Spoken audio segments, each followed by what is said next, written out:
Hi there, welcome back to the Brokey Girl channel. So today we're going to be talking a little bit about an iOS wallet for my phone. Now the reason why I want an iOS wallet to hold my crypto is because I didn't sign up to hoard imaginary millions that I can't use. The whole point of getting into cryptocurrency is to be able to use it as an alternative form of money. I want to be able to use it for real world purchases. And I don't want to have to jump through a whole bunch of hoops to reconvert it back into money every time I want to do that. So I'm going to be getting a wallet on my phone. With the explosion of the price of Bitcoin, more and more places are taking it as a valid payment option. In addition to looking at wallets, I'm also going to, at some point, look into the BTC card. Basically, it's a crypto-based credit card. You can use it at any place that takes credit machines. Originally, when it was first announced, there was a lot of mystery surrounding it, and some people like my father were expecting it to have exorbitant fees and to be too complicated, but it's actually starting to sound like it's going to work pretty well. Currently, I am not able to sign up for it because things have been delayed, and being in Canada, it's probably going to be delayed even further.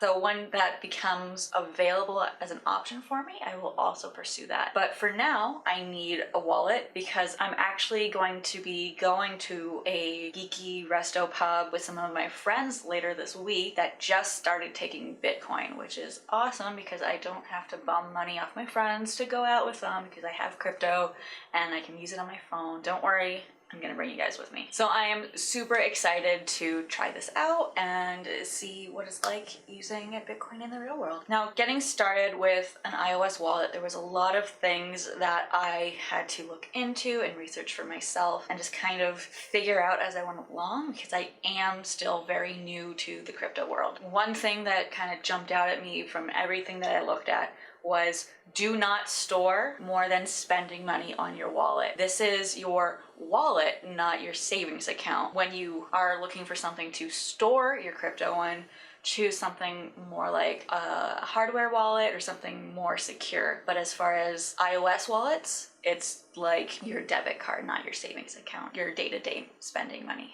Another couple of things that I kept seeing that I wasn't really sure about until I kind of figured it out as I went along is what's the deal with paper keys and miners fees. So paper keys are things like secret words or secret codes or whatever that you get when you sign up for your wallet as a backup code for when you need to update or move your wallet to another device. They are unique to your account and cannot be recalled if you lose it. So if you get locked out of your account and you don't have your paper key written down somewhere, you're kind of SOL, but it's a really good way to prevent someone from being able to clone your account and steal your money without your knowledge. So don't keep your keys somewhere online, hackable, where if someone gains access to your account to steal money from your wallet, are in the same place to steal your key. Make sure you write it down somewhere physical and somewhere secret. The other thing that I was kind of curious about is miners fees. So when you make a transaction with Bitcoin, miners will confirm it and add it to the blockchain in exchange for a bit of Bitcoin. That's why they're called miners, and it's what keeps the whole system running. So depending on how much you're willing to pay as a fee will affect how fast your transaction is confirmed. And a lot of the apps I was looking at had options to set your fee confirmation rate depending on if it was a priority or a low priority. So you would be paying for a higher fee to get it confirmed faster, or a lower fee if you didn't really care. I think the app that I ended up choosing had options anywhere between 20 minutes and 4 hours. Now keep in mind, if you're paying a lower fee but it's taking a significantly longer time to be confirmed and the price of Bitcoin fluctuates a lot, you might actually end up paying more in the amount of time you're waiting for it to get confirmed than you would if you just paid a higher fee. So just kind of, you gotta weigh the pros and the cons of the fee rate versus how long you're waiting. But most of the things start off in the normal range and then you up or lower it according to what you're looking for. And another thing to keep in mind is if you're sending someone money online, it not getting confirmed right away, maybe not be the biggest deal, but if you're in a physical store or restaurant, you might need it to be confirmed as instantly as you can because you don't want to be dining and dashing or having anything go wrong. And so if you want to be able to actually pay in store and leave, you want it to be confirmed. So I have been beta testing a few apps over the past week or so. I started off with close to half a dozen, and I've narrowed it down to between 1 to 3. I'm pretty sure I've picked the one I want, but it just gave me a chance to kind of get a sense of these are interfaces, the layouts, what features that I'm personally looking for, things that I am impressed by, or things that maybe seem sketchy, to kind of wrap my brain around what I am personally looking for in a wallet. I've been beta testing them and wrapping my brain around what I'm looking for before I put any money in, because I am very concerned about the security and longevity of the app that I put my money into, because I don't have very much of it. So the apps that I was originally looking at are Bitcoin Wallet, Green Address, Copay, Airbits, Bread, and Mycelium. Apologies if I'm not pronouncing those right, but those were the ones I looked at. And as far as I'm concerned, a good wallet should have security, ease of use, quick reaction times, customizable, and put you in control of your coin. And some things that I had in the back of my mind as things to avoid were apps that were overly simple or complex. Anything that looked like it might be buggy or confusing or in any way just bad code, and poor security. And even though aesthetics aren't really as important in the greater scheme of things, something that I really was concerning myself with was whether or not it was aesthetically pleasing, because at the end of the day, the security of your wallet falls entirely in your hands. It is a good idea to pick a wallet that has security features in it, but if you lose your money because you're careless, or you get hacked because you're careless, it doesn't matter what features are in your wallet, it's still gonna come down to your personal responsibility. So you have to be able to choose a wallet that you personally are comfortable using and is not confusing or ugly or in any way something that you don't like, because you are gonna be using it, not necessarily daily, but long term. And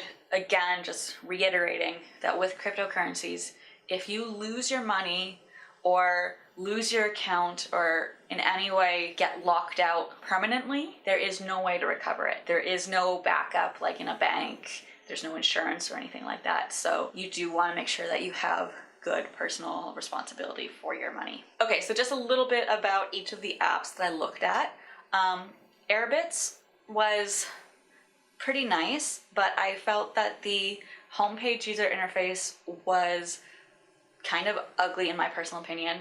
And while it had a really cool Discover page to let you find places that accept Bitcoin in the real world, it wasn't really geared to Canada, in that pretty much all of the options that popped up were not only US, but like New York and West Coast. Not really anything that applied to me, so it's not really one that I'm going to end up going with. Some of the good things that it had, though, were that it had customizable recovery questions, customizable spend limit, it had a portal for buying gift cards and shopping through Amazon. It allowed for finger ID through my iPhone, and it did have its own in-house two-factor authentication, although I couldn't really figure out how to make it work, and it didn't support outside two-factor authentication like SMS or Google Authenticator or anything like that. So it was good, but not really what I was looking for. Mycelium had a cold storage tab, which I thought was pretty neat, but it was a very simple, very stark app with not a lot of customization, and it was really just 3 buttons on a home page, and it wasn't really something that I could see myself using. I felt it was too simple, but if it's just a way for you to buy and sell, or pay and receive money, it could be what you're looking for. It just wasn't what I was looking for. So Copay, I found, was very user-friendly. Technically, it seems to be a clone of the Bitcoin Wallet app, but it seems to be geared to a more modern, younger audience, and it had a lot of customization and features that I liked that weren't part of the original Bitcoin Wallet app. So I really liked it more than the Bitcoin Wallet app. It lets you custom name and back up individual accounts within your wallet. It's pretty much entirely customizable. It has a Bitcoin and Amazon portal in-app. It again lets you use Finger ID. It lets you set up customizable spend limit passwords for each account. So not just for the app in total, but individually. So I really liked that one. Another one I really liked was Bread. It had a gorgeous user interface, but it was very simple. Again, similar to the Mycelium, it was just a couple tabs. There wasn't a whole lot of customization. And apart from the built-in PIN number and Finger ID, there wasn't really any outside security measures. It did have a spend limit, but it wasn't customizable. It was just a drop-down list. So I think the smallest amount for your spend limit was around $130, $140. And if you're concerned about people somehow getting access to your account and going on a shopping spree, $100 is a pretty big spend limit. I would have wanted to put it at something like $10 before I need my password, because I wouldn't want anyone getting more than a coffee before having to input extra information. Then Bitcoin Wallet, again, wasn't really a fan. It's basically the verbatim app of Copay, except that it is older and slightly less functional, and there's less customization involved. And then the last one I looked at was Green Address. From a security standpoint, it was the best one. It had multiple forms of two-factor authentication. You could use two-factor authentication through your email, through a phone number, through SMS, or Google Authenticator, or you could even use all of the above. So it was a very secure app, and I really liked it for that. It was pretty user-friendly. Unfortunately, it wasn't quite as aesthetically pleasing, and there were a couple of tabs that I wasn't as big of a fan of functionality-wise, but it did have Finger ID, it did have customizable spending limits, and you were able to set confirmation priority, although I'm pretty sure all of them had some form of priority setting. It was a very good app, and it was definitely in the contending for the one I wanted to pick, but I ended up choosing Copay just because it was slightly more customizable, slightly more aesthetically pleasing, and just kind of fit my needs better. So now what I'm gonna do, buy some more Bitcoin and put it into my wallet through Coinbase. And I just want to point out that I have gotten some more money from my Coinbase. I just got 0.000889 BTC, which is $12.70 Canadian.